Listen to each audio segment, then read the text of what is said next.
Super star ரஜினிகாந்தோட நடிப்பில் சமீபத்தில் release ஆகியிருந்த திரைப்படம் கூலி. இந்த கூலி திரைப்படத்தை லோகேஷ் இயக்கியிருந்தார். சன் பிக்சர்ஸ் பிரம்மாண்டமாக ப்ரொடக்ஷன்ஸ் பண்ணியிருந்தாங்க. அனிருத் தான் மியூசிக் பண்ணியிருந்தார். மேலும் இந்த படம் முதல் நாளில் 151 கோடி வசூல் செஞ்சு லியோ பட சாதனையை முறியடிச்சிருந்தது.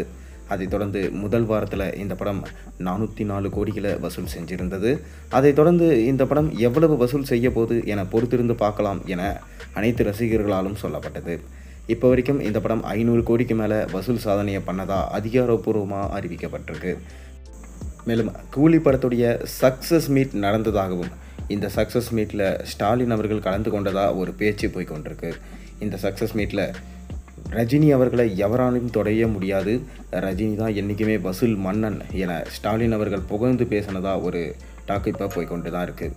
அதாவது லோகேஷ் பார்த்திங்கன்னா வித்தியாசமான கதைக்களத்தில் மக்களை கட்டி போடுறவர்.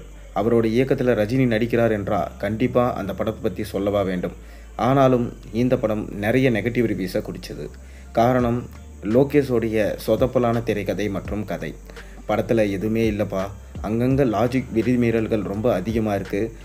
பேன் இந்தியன் படம் என்று சொல்லிக்கொண்டு அனைத்து நடிகர்களையும் உள்ளே கொண்டு வந்து எல்லாரையுமே பேஸ் பண்ணிட்டார் லோகேஷ். இந்த மாதிரி ஒரு படத்தை யாராலையுமே கொடுக்க முடியாது, அதுவும் லோகேஷ் கிட்டேருந்து இந்த மாதிரி ஒரு படத்தை நாங்கள் எதிர்பார்க்கல ஏன்னா நெகட்டிவ் ரிவ்யூஸ் எவ்வளவோ வந்தது. இந்த நெகட்டிவ் ரிவ்யூஸையும் தாண்டி படம் பார்த்திங்கன்னா பெரிய பிளாக் பஸ்டர் ஹிட் ஆகிருக்கு.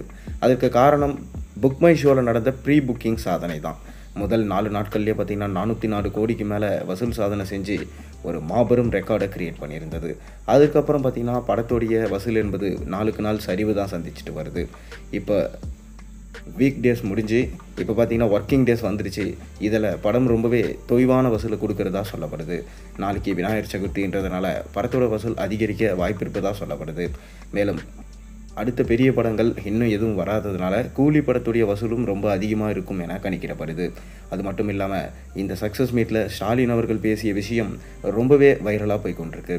அதாவது ரஜினியை எவனும் தொட முடியாது, ரஜினி தான் என்றைக்குமே வசூல் மன்னன், தமிழ் சினிமா மட்டும் இல்லாமல் உலக சினிமாவிலே ரஜினியை யாராலையும் கிட்ட நெருங்கவே முடியாது என சொன்னது மிக பெரும் பாராட்டுக்குரிய விஷயமா இருக்குது. மேலும் இந்த மாதிரி அடுத்தடுத்த படங்களில் ரஜினி சாதனை செய்வார் என பேசியிருந்தார். இதை நீங்கள் எப்படி பார்க்குறீங்கன்றதை மறக்காமல் கீழே கமெண்ட்டில் சொல்லுங்கள். மேலும் சேனலுக்கு சப்ஸ்கிரைப் பண்ணுங்கள், லைக் பண்ணுங்கள், பெல் ஐக்கனை ப்ரெஸ் பண்ணுங்கள்.